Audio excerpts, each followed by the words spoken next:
గురించి మాట్లాడిన కాడి నుంచి ఈ రోజుడి వరకు కూడా వెంకటేశ్వర స్వామి యొక్క చరిత్రను కానీ లేకపోతే ఆయన యొక్క ప్రసిద్ధిగాంచిన విషయాన్ని కానీ లేకపోతే మొత్తం ఈ తిరుమల తిరుపతి విశిష్టతను కానీ తగ్గించే విధంగా ఉన్నాయి.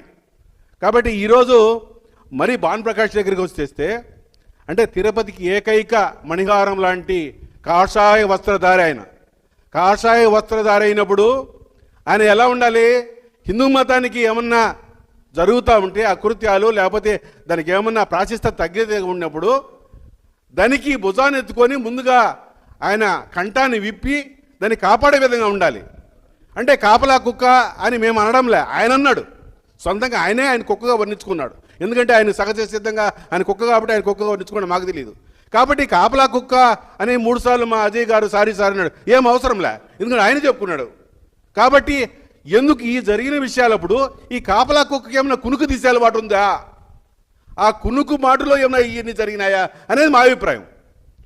ఆ రోజు రవికుమార్ ఉదంతంలో హైదరాబాద్లో ఒక పనికిమాలిన ఐఏఎస్ ఆఫీసర్ రిటైర్డ్ అయినందుకే స్టార్ హోటల్లో డిన్నర్ ఏర్పాటు చేసి మతాన్ని అడ్డు పెట్టుకొని వైఎస్ఆర్ కాంగ్రెస్ పార్టీని జగన్మోహన్ రెడ్డి గారిని అధికారంలో ఇంకా రాకుండా చేయాలని దుర్బుద్ధితో నువ్వు మీటింగ్ పెట్టావే, ఏమంది కానీ బుద్ధి? ఈరోజు నిజంగా నువ్వు కుక్క అయితే, నిజంగా కాపుల కుక్క అయితే, నిజంగా హిందూ మతాన్ని దాని యొక్క విశిష్టతను రక్షించాలనుకుంటే ఈరోజు బయటికి రా.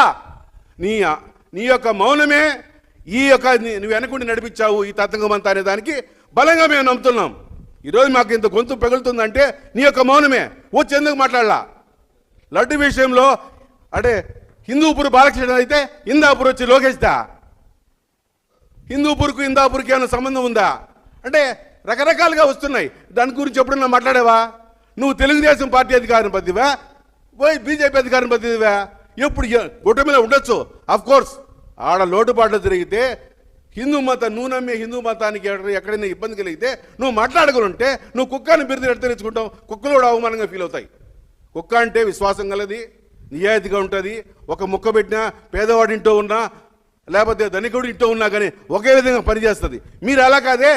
మీకు ఎక్కడ ఆదాయం ఉంటే నీ చరిత్ర అంతా నువ్వు ప్రసాదాలు పంచడంలోను శాలువాళ్ళు పంచడంలో నువ్వు పైకి వచ్చినా తప్ప ప్రజల ఆశీర్వాదాలతో ఒక్కసారి ఒక కార్పొరేట్గా గెలిచావో లేదో మాకు తెలియదు. కానీ ప్రజల మధ్య ఎప్పుడు తిరిగినావయ్యా నువ్వు?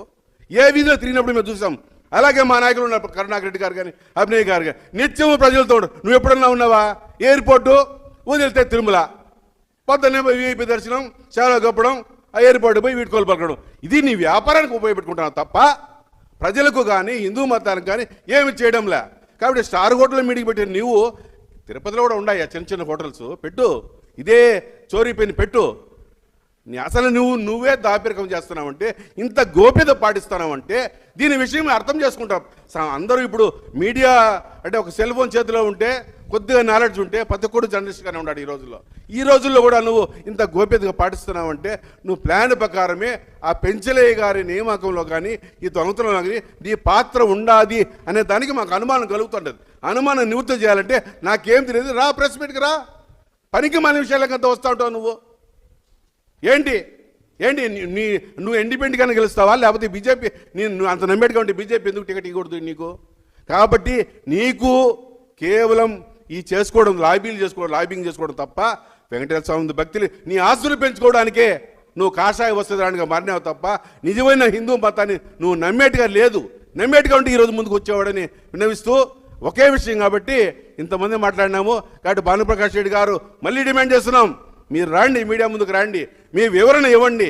ఏం జరుగుతుందో ఏం జరిగిందో మీరు చెప్పే బాధ్యతగా. ఎందుకంటే మళ్ళీ అంటున్నాం, మళ్ళీ కాపలా కుక్కగా మీకు విశ్వాసము విశ్వనీయత ఉంటే హిందూ మతం పైన మీరు వచ్చి మీ కునుకుల నుంచి బయటకు వచ్చి మాట్లాడేసరిగా డిమాండ్ చేస్తున్నారు.